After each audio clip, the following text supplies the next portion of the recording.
अष्टावक्र राजा जनक को उनके वास्तविक स्वरूप का ज्ञान कराते हुए बताते हैं कि ना तो तुम पृथ्वी हो, ना जल, ना अग्नि, ना वायु और ना ही आकाश। तुम इन सभी के साक्षी मात्र हो। तुम्हारा असली स्वरूप शुद्ध चैतन्य है। मुक्ति के लिए अपने को इन पंच तत्वों से परे समझना आवश्यक है। राजा जनक का पहला प्रश्न यही था कि ज्ञान की प्राप्ति कैसे हो। अष्टावक्र पहले ज्ञान की अनिवार्य शर्त के रूप में वैराग्य की को स्पष्ट करते हैं और फिर जनक को उनके आत्मस्वरूप का साक्षात्कार कराते हैं। वे समझाते हैं कि मनुष्य केवल शरीर तक सीमित नहीं है, बल्कि वह चेतन आत्मा है। आत्मा ही उसकी वास्तविक पहचान और सर्वोच्च सत्ता है, जबकि शरीर, मन और बुद्धि उसके सेवक के समान हैं, जो उसके निर्देशानुसार कार्य करते हैं। चूंकि यह सभी स्थूल रूप में प्रकट होते हैं, इसलिए इन्हें प्रत्यक्ष रूप से अनुभव किया जा सकता है। जबकि आत्मा सूक्ष्म होती है, इसके ज्ञान के अभाव में व्यक्ति यह भ्रांति पाल लेता है कि वह मात्र शरीर है और यही अज्ञान का कारण बनता है। अष्टावक्र इसी भ्रम को दूर करने के लिए बताते हैं कि तुम पंच तत्वों पृथ्वी, जल, अग्नि, वायु और आकाश से बना यह भौतिक शरीर नहीं हो। यह पंचतत्व भौतिक और नश्वर हैं, जो समय के साथ नष्ट हो जाते हैं। मृत्यु के समय यह शरीर समाप्त हो जाएगा, लेकिन तू फिर भी अस्तित्व में रहेगा और अपनी अगली यात्रा पर बढ़ जाएगा। जैसे कोई पुराने वस्त्र को त्याग कर नया वस्त्र धारण करता है, वैसे ही यह शरीर मात्र एक आवरण है जिसे तू बदलता रहेगा। वास्तव में तू इस शरीर से परे है। यह सिर्फ भौतिक तत्वों से निर्मित एक माध्यम है। तू कोई घर नहीं, बल्कि उसमें निवास करने वाला स्वामी है। तेरा स्वरूप शुद्ध चेतना है, जो साक्षी रूप में स्थित है।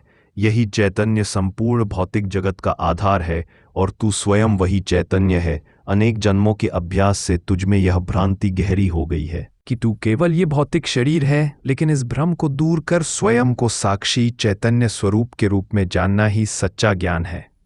यदि तू इस समस्त दृश्य जगत का मात्र साक्षी और दृष्टा बन जाता है, तो आत्मबोध स्वतः हो जाएगा। यही वह मूल सिद्धांत है जिसे समझ लेने पर किसी अन्य साधना की आवश्यकता नहीं रह जाती। हम कहते हैं ये शरीर मेरा है, मन मेरा है, बुद्धि मेरी है, तो ये मैं कौन है जिसके लिए ये सब कुछ है? स्पष्ट रूप से ये सभी वस्तुएं मैं से भिन्न हैं, क्योंकि यदि वे मैं होती तो उन्हें मेरा नहीं कहा जा सकता था। जो कुछ भी मेरा कहलाता है वह मैं से जुड़ा हुआ है और इसीलिए इसे त्यागा भी जा सकता है। जब यह सब कुछ छूट जाता है, तब जो शेष रह जाता है वही मैं का वास्तविक स्वरूप है। यही आत्म तत्व है जिसका ज्ञान होने पर यह स्पष्ट हो जाता है कि यह सभी बाहरी तत्व मैं से भिन्न है। यही और फिर मुक्ति की प्रक्रिया समझाते हैं, जो जनक का दूसरा प्रश्न था, मुक्ति कैसे संभव है। अष्टावक्र उत्तर देते हैं, यदि तू शरीर से अपने को अलग कर ले और चैतन्य में विश्राम कर स्थिर हो जाए, तो उसी क्षण तू सुखी, शांत और बंधनों से मुक्त हो जाएगा। तू कोई घर नहीं, बल्कि उसमें निवास करने वाला स्वामी है। तेरा स्वरूप शुद्ध चेतना है, जो साक्षी रूप में स्थित है। यही चैतन्य संपूर्ण भौतिक जगत का आधार है और तू स्वयं वही चैतन्य है। अनेक जन्मों के अभ्यास से तुझ में यह भ्रांति गहरी हो गई है कि तू केवल यह भौतिक शरीर है, लेकिन इस भ्रम को दूर कर स्वयं को साक्षी चैतन्य स्वरूप के रूप में जानना ही सच्चा ज्ञान है। यदि तू इस समस्त दृश्य जगत का मात्र साक्षी और दृष्टा बन जाता है, तो आत्मबोध स्वतः हो जाएगा। यही वह मूल सिद्धांत है जिसे समझ लेने पर किसी अन्य साधना की आवश्यकता नहीं रह जाती। हम कहते हैं यह शरीर मेरा है, मन मेरा है, बुद्धि मेरी है, तो यह मैं कौन है जिसके लिए यह सब कुछ है? स्पष्ट रूप से यह सभी वस्तुएं मैं से भिन्न है, क्योंकि यदि वे मैं होती तो उन्हें मेरा नहीं कहा जा सकता था। जो कुछ भी मेरा कहलाता है वह मैं से जुड़ा हुआ है और इसलिए इसे त्यागा भी जा सकता है। जब यह सब कुछ छूट जाता है, तब जो शेष रह जाता है वही मैं का वास्तविक स्वरूप है।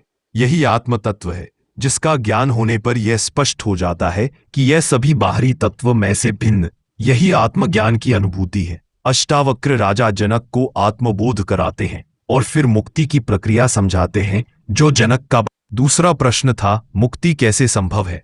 अष्टावक्र उत्तर देते हैं, यदि तू शरीर से अपने को अलग कर ले और चैतन्य में विश्राम कर स्थिर हो जाए, तो उसी क्षण तू सुखी, शांत और बंधनों से मुक्त हो जाएगा। अष्टावक्र बताते हैं कि वैराग्य से ही पात्रता प्राप्त होगी और जब गुरु तत्व ज्ञान प्रदान करेंगे तभी आत्मबोध संभव होगा। हालांकि केवल आत्मज्ञान से ही मुक्ति नहीं मिलती। यह जान लेना कि मैं शुद्ध चैतन्य आत्मा हूँ, साक्षी स्वरूप हूँ, यह शरीर आदि मेरा नहीं है, मुक्ति के लिए पर्याप्त नहीं है। यदि आत्मज्ञान के उपरांत भी शरीर और उससे जुड़ी पहचान के साथ तादात्म्य में बना रहता है तो पुनर्जन्म की संभावना बनी रहती है। इसलिए इसे पूर्ण मुक्ति नहीं कहा जा सकता, क्योंकि यह ज्ञान सविकल्पा समाधि में भी अनुभव होता है, जहाँ सभी संस्कार बीज रूप में संचित रहते हैं। यदि अनुकूल परिस्थितियां मिले तो यह बीज फिर से विकसित होकर वृक्ष का रूप ले सकता है। इस बीज का संपूर्ण नाश कर देना ही निर्विकल्प समाधि है और यही वास्तविक मुक्ति अवस्था कहलाती है। अष्टावक्र इसी मुक्ति की बात करते हैं। यदि आत्मज्ञान प्राप्त करने के बाद तू देह से अपनी आसक्ति और तात्म्य पूरी तरह छोड़कर शुद्ध चैतन्य आत्मा में विश्राम कर स्थिर हो जाए तो उसी क्षण सुख, शांति और बंधन मुक्ति प्राप्त हो जाएगी। केवल अपने शुद्ध आत्म स्वरूप का बोध ही पर्याप्त नहीं है, बल्कि उसमें निरंतर स्थित रहना आवश्यक है। यही निर्विकल्प समाधि की अवस्था है और यही वास्तविक मुक्ति है। पतंजलि ने अष्टांग योग में समाधि को अंतिम अवस्था के रूप में प्रस्तुत किया है, जबकि अष्टावक्र अपने पहले ही वाक्य में जनक को समाधि का साक्षात्कार करा देते हैं। शरीर और आत्मा के बीच 7 आवरण होते हैं और योग इन आवरण को क्रमशः हटाते हुए आत्मा तक पहुंचने की विधि सिखाता है। अष्टावक्र सीधे आत्मा के बोध की ओर ले जाते हैं और सभी आवरण को एक साथ समाप्त करने की बात कहते हैं। वे स्पष्ट करते हैं कि यह सभी आवरण वास्तविक नहीं, बल्कि मात्र एक भ्रांति है और इस भ्रांति का अंत केवल आत्मबोध से संभव है। कोई क्रिया इसमें सहायक नहीं हो सकती। आत्मा के साथ अहंकार जुड़ा होता है, जिससे वासनाओं उत्पन्न होती है और उन्हीं वासनाओं को पूर्ण करने के लिए शरीर प्राप्त होता है। यदि वासनाएं ना हो तो शरीर की आवश्यकता भी नहीं रहती। योग का केंद्र शरीर है, लेकिन यदि तू इससे परे जाकर सीधे आत्मभाव में स्थित हो जाए तो उसी क्षण सुख, शांति और मुक्ति प्राप्त कर सकता है। कितना गहन और सारपूर्ण सत्य है। मुक्ति के लिए क्षण का भी विलंब आवश्यक नहीं। वासना, संस्कार, कर्मफल या भोग जैसी कोई भी बाधा इसे रोक नहीं सकती। बस स्वयं को उस स्थिति में स्थिर कर लेना ही पर्याप्त है। जैसे रस्सी को देखकर सांप का भ्रम स्वतः समाप्त हो जाता है, वैसे ही आत्मबोध होने पर सभी संशय मिट जाते हैं। इसके लिए कर्मकांड, जप, तप, मंत्र साधना या योग की प्रक्रियाओं की आवश्यकता नहीं होती। अष्टावक्र केवल आत्मबोध को ही पर्याप्त मानते हैं, क्योंकि इससे समस्त भ्रांतियां समाप्त हो जाती हैं और व्यक्ति स्वतः मुक्ति को प्राप्त कर लेता है। यह मुक्ति किसी भौगोलिक स्थान पर पहुंचने जैसी नहीं है, ना ही इसे पाने के लिए किसी वैतरणी को पार करना पड़ता है। यह तो केवल अपनी वास्तविक स्थिति को पहचानने का प्रश्न है, जो प्रत्यक्ष अनुभव से ही संभव है। यही कारण है कि समस्त ग्रंथियां खुल जाती हैं, क्योंकि वे सभी अज्ञान से उत्पन्न होती हैं। शिव गीता में भी कहा गया है, मोक्ष ना तो किसी लोक में है, ना किसी गृह या ग्राम में, बल्कि अज्ञान रूपी हृदय ग्रंथि का नाश ही मोक्ष कहलाता है। जो चैतन्य आत्मा में स्थिर होकर विश्राम कर लेता है, वही वास्तव में मुक्त होता है। समस्त कर्म शरीर और मन से जुड़े होते हैं, और जो व्यक्ति इनके प्रति आसक्ति रखता है, वही कर्म बंधन में बंध जाता है। आत्मा स्वयं किसी बंधन में नहीं होती, क्योंकि वह कर्ता नहीं, मात्र साक्षी स्वरूप है।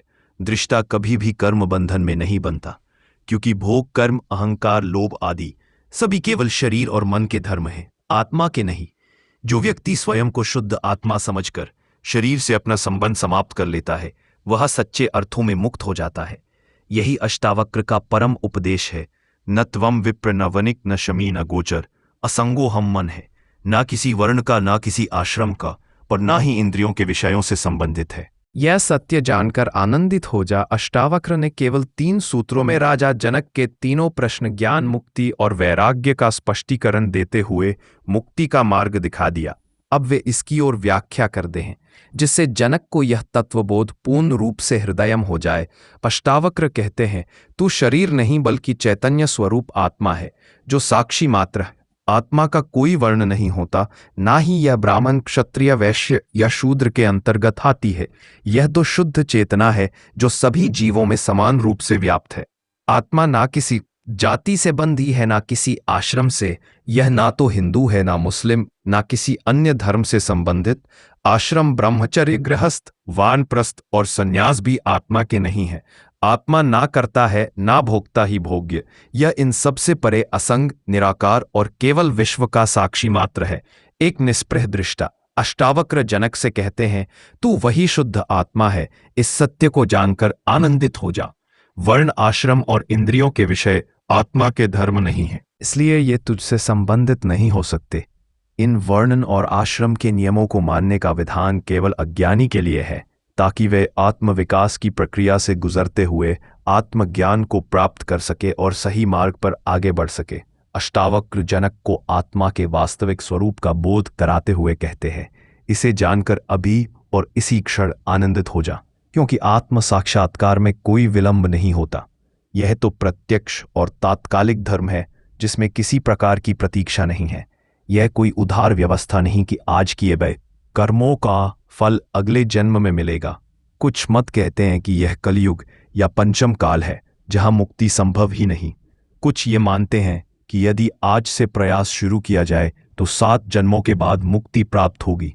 वहीं कुछ का कहना है कि अंतिम तीर्थंकर, पैगंबर या अवतार हो चुके हैं, अब कोई और आने वाला नहीं। लेकिन अष्टपुरी निडरता से इन धारणाओं को अस्वीकार करते हुए स्पष्ट रूप से कहते हैं कि यह सब निराधार है। वे घोषणा करते हैं, तू अपने चैतन्य में स्थिर हो जा और इसी क्षण मुक्त हो जा।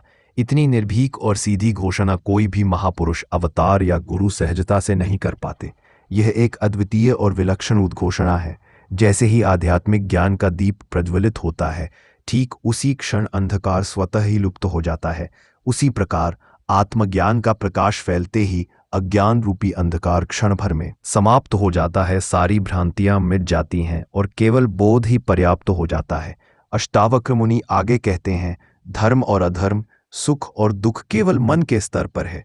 तुझसे इनका कोई संबंध नहीं है। हे व्यापक सत्ता, तू इन सब से परे है, अछूता है। तू ना तो कोई कर्म करता है, ना ही किसी भोग का उपभोग करता है। तू तो सदा ही मुक्त है। यह आत्मा शुद्ध चैतन्य है, असीम, सर्वव्यापक, निर्विकार, निर्विचार और पूर्ण स्वतंत्र है। इसे किसी भी बंधन में नहीं बांधा जा सकता, ना ही यह किसी की पकड़ में आती है।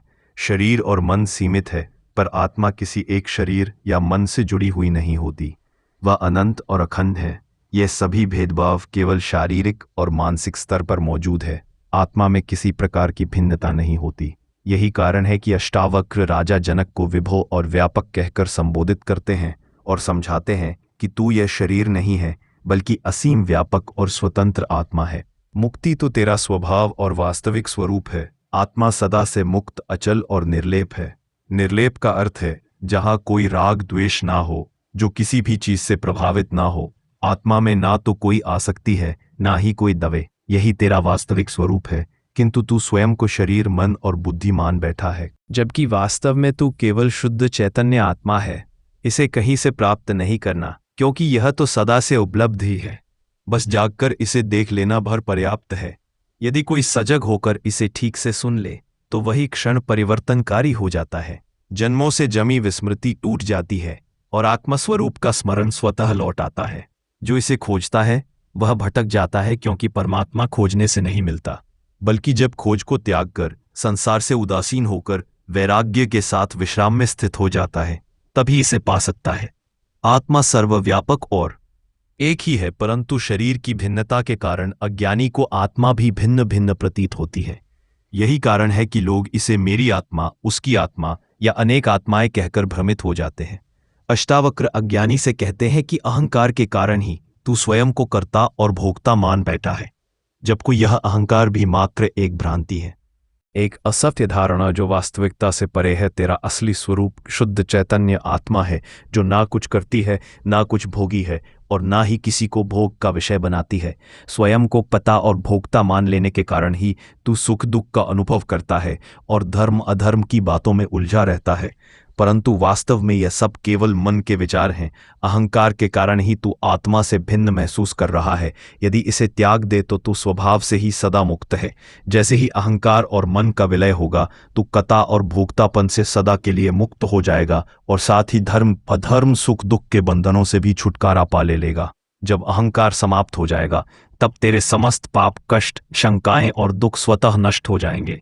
अहंकार के साथ ही मन भी विलीन हो जाएगा और जब मन के संकल्प समाप्त होंगे तब सभी बंधन टूट जाएंगे। तब तू आत्मा में ही स्थित होगा और उसी में आनंद पूर्वक रमण करेगा।